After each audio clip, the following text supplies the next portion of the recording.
With me, Stuart Lomas.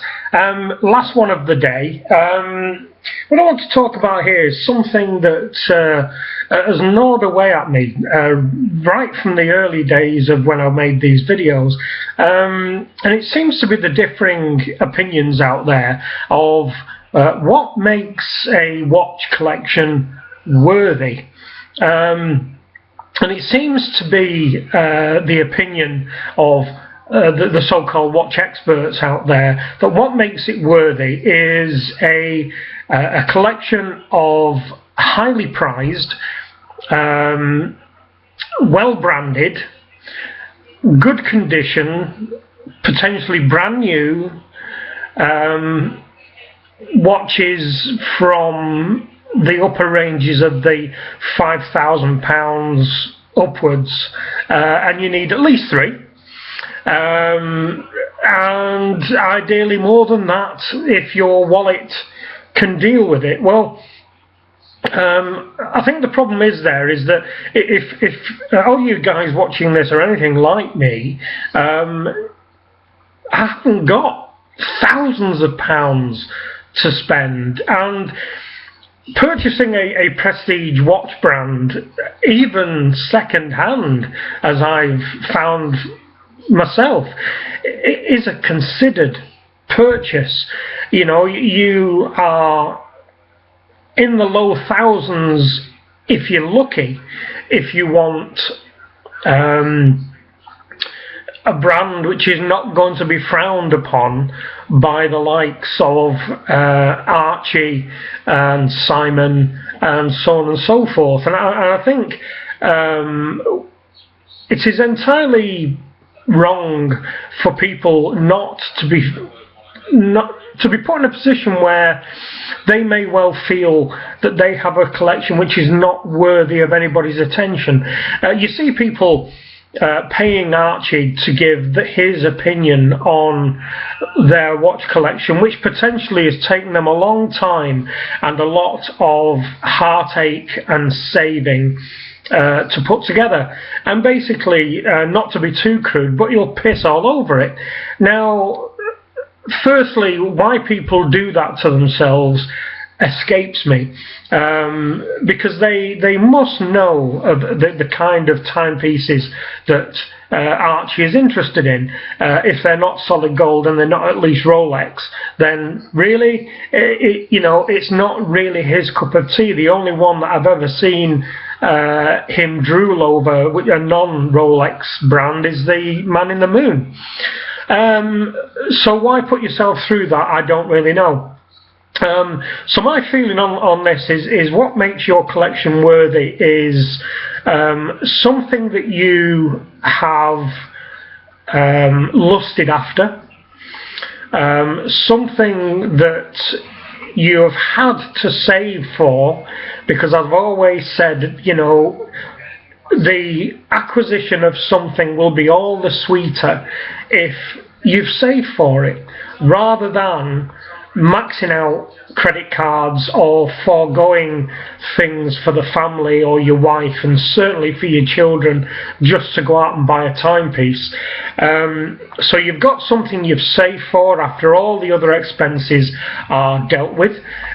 You've got something that took your fancy, that as soon as it arrives, you are excited about receiving it and can't wait to see if it meets with all your hopes and dreams.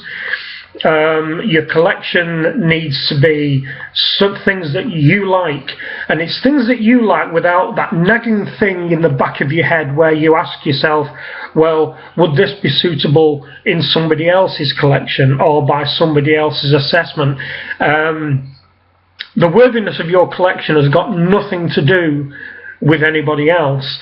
It's solely got to do with how you, and you alone, think about it. Even if your nearest and dearest, even if the woman you love with all your heart thinks that your watches are just a money pit that you just shell cash into when you could be whisking her off to the Bahamas for a holiday,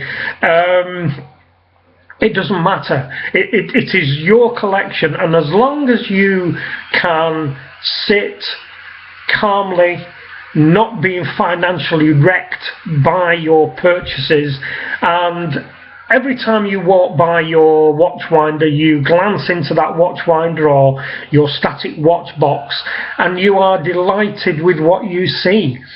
That is the only qualification of worthiness that I need, and it should be the only definition of worthiness that you should live by.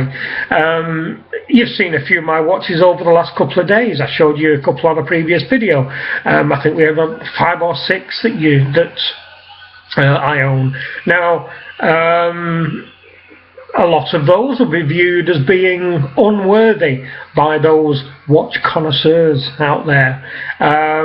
Does that bother me? No, it doesn't. They're my watches. They are comfortable on my wrist. I feel quite confident that I can wear them out in any social situation. I have a couple of watches now which will fit into literally any social or socio-economic group.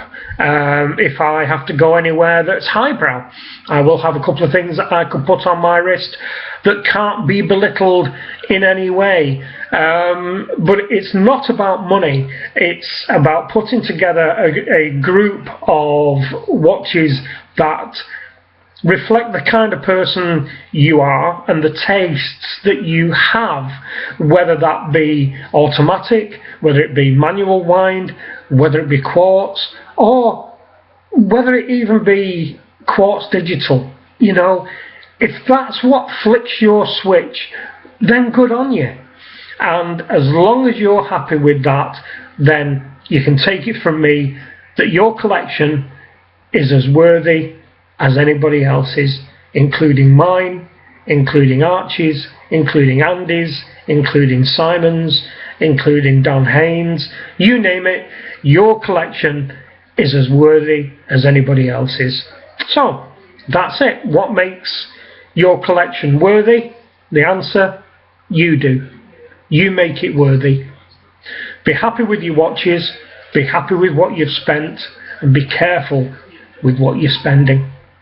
That's it for this one. Thanks a lot for watching. It's been a busy day today. I've made 3 videos today. I'm still overcome with joy about my watch. Apparently, I have another subscriber. The name of the person has not come up yet, but as soon as it does, I will say a big thank you, unless of course they've got a private profile. If you've enjoyed this video, or if you've not enjoyed this video, by all means drop your comments down below. If you've got any questions, down below. If you want to lambast me about anything, by all means down below. I always love getting your comments. It's great to hear from you. And if you've not subscribed already, please subscribe. Anyway, that's it. I shall speak to you again soon. Bye bye.